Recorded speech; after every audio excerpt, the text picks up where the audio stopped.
Sonic the Hedgehog, ou Sonic 1 de Mega Drive. O jogo deu origem a uma das maiores franquias da indústria de videogames e um dos personagens mais famosos da cultura pop, que hoje em dia já está em diversos jogos, filmes, HQs e desenhos animados. Chega a ser até estranho pensar que todos vocês começaram aqui com esse jogo. Mas você sabe como ele sequer veio existir? Primeiramente, meu nome é Gumps, você está assistindo meu canal de reviews de games e futuramente cartoons. E começando de uma vez por todas, nossa história começa em 1989 com o lançamento do Mega Drive nos Estados Unidos, com o nome de Sega Genesis, devido a problemas de direitos autorais. A Nintendo dominava o mercado até então sem nenhuma real competição com o NES, e mesmo o Mega Drive sendo mais potente e temporariamente dominando o mercado, a Nintendo logo lançou o Super Nintendo em 1990 e reconquistou a liderança. Com isso, a Sega percebeu que seu atual mascote, Alex Kidd, não iria conseguir competir contra o Mario. E após uma competição interna para escolher um personagem novo, o vencedor foi o Sonic. Com isso, o jogo foi criado e lançado em 1991, com o personagem sendo vendido como super rápido devido ao processador do Mega Drive ser melhor que o do Super Nintendo, com a Sega afirmando que o Mega Drive permitia uma velocidade impossível de se ter no Super Nintendo. Bem, essa é a história por trás do jogo, resumidamente. Agora vamos falar da história do jogo em si.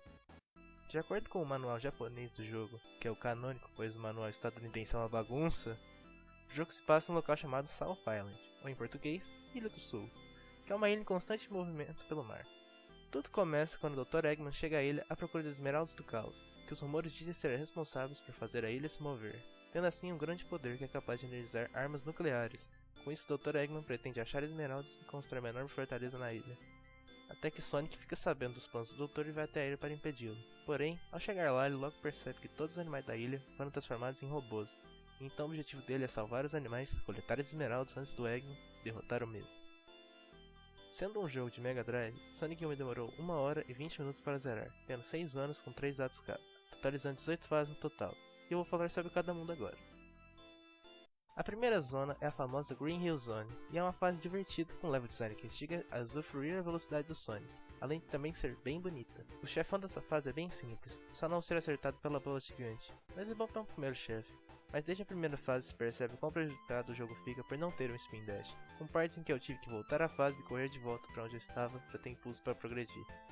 Lembrando que eu estou jogando a versão da Steam do jogo, presente na coletânea de Mega Drive, que não possui Spin Dash, mas praticamente qualquer outra versão atual desse jogo tem isso incluso. A segunda zona é a Marble Zone, e é aqui que o jogo começa a decair. Ao contrário da zona anterior, essa aqui tem um level design que não só não te instiga a ir rápido, como também te pune por fazer isso. Essa fase é chata e arrastada, um level design pouco inspirado.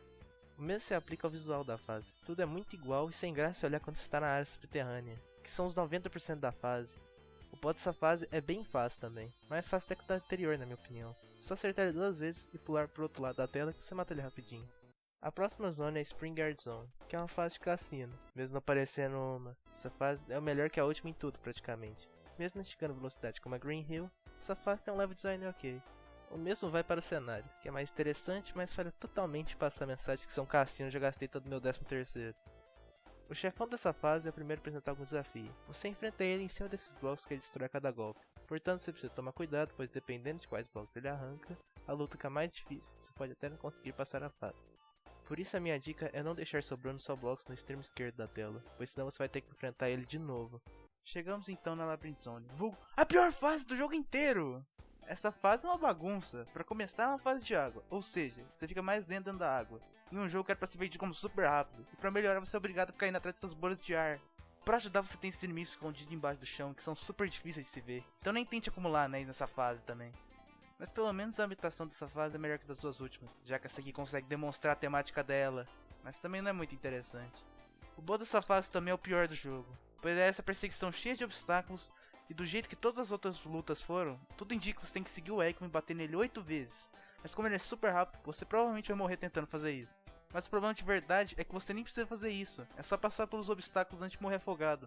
Mas o que no jogo diz que você pode fazer isso? Isso mesmo, nada!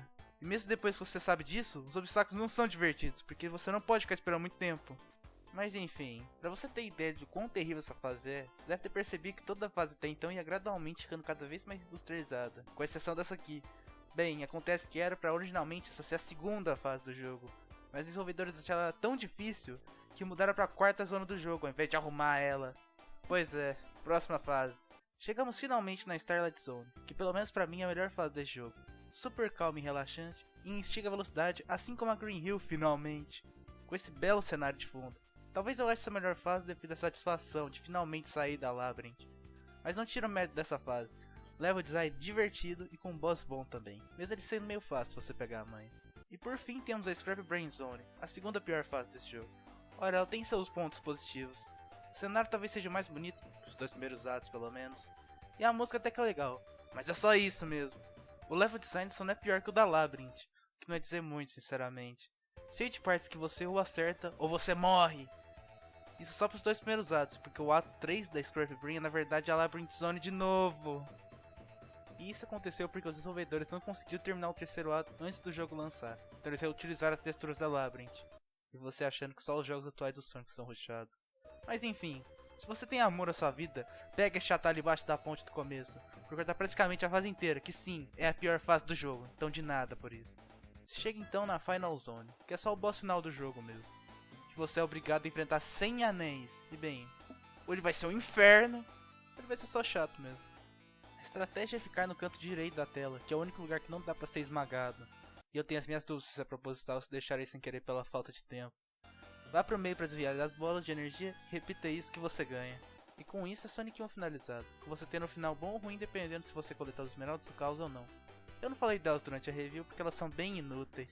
Elas ficam nesses Special Stage, você pode entrar, ao pular nesses anéis gigantes no final das fases, no mínimo 50 anéis coletados. Elas são todos psicodélicos com a tela girando e não são divertidas. Eu tentei pegar todos os esmeraldas, mas só consegui 3. E ao contrário dos outros jogos, nesse aqui só tem 6 esmeraldas, ou seja, sem Super Sonic ou nada assim. Você só desbloqueia um final um pouquinho diferente do final ruim. Portanto, a não ser que você queira muito fazer 100% nesse jogo, eu recomendo ignorá-las totalmente. E esse foi Sonic 1 de Mega Drive, um jogo que eu lembrava ser bem melhor do que ele realmente é. O cenário das fases, embora às vezes bonitas, não chegam nem perto dos jogos seguintes, ou até de outras franquias como Streets of Rage, que saiu no mesmo ano. Quanto às músicas desse jogo, elas são legaisinhas, porém não muito marcantes. As melhorzinhas são as da Green Hill, Starlight e Scrap Brain. O resto é bem esquecível, sendo algo bem melhor nas sequências. O gameplay, embora bom, é um pouco prejudicado pela falta do Spin Dash, e ao contrário dos jogos seguintes, não tem nenhum incentivo para fazer o Special Stage. E isso deixa esse jogo uma situação complicada, pois pra época esse jogo era incrível, tenho certeza de que muitas pessoas se divertiram jogando esse jogo no Mega Drive lá em 1991. Mas hoje em dia, o próprio Mega Drive tem jogos melhores do Sonic, sendo esse Sonic 2 e Sonic 3 e Knuckles. Então a não ser que você queira muito conhecer esse jogo pelo legado que tem, ou pra ver como a franquia evoluiu, sugiro que você pule esse jogo e vá direto para a sequência.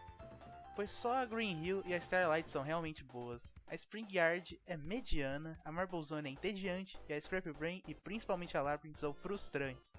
Ou seja, mais da metade do jogo é totalmente passável e as partes que não são, não valem a pena. E bem, por hoje é isso. Espero que vocês tenham gostado do vídeo. E pra você que chegou até o final, se quiser se inscrever no canal e deixar seu like, você me ajuda a produzir vídeos como esse ou até melhores. Não se esqueça de ativar o sininho, pois logo irei analisar as tão citadas sequências. Então obrigado por assistir e até a próxima.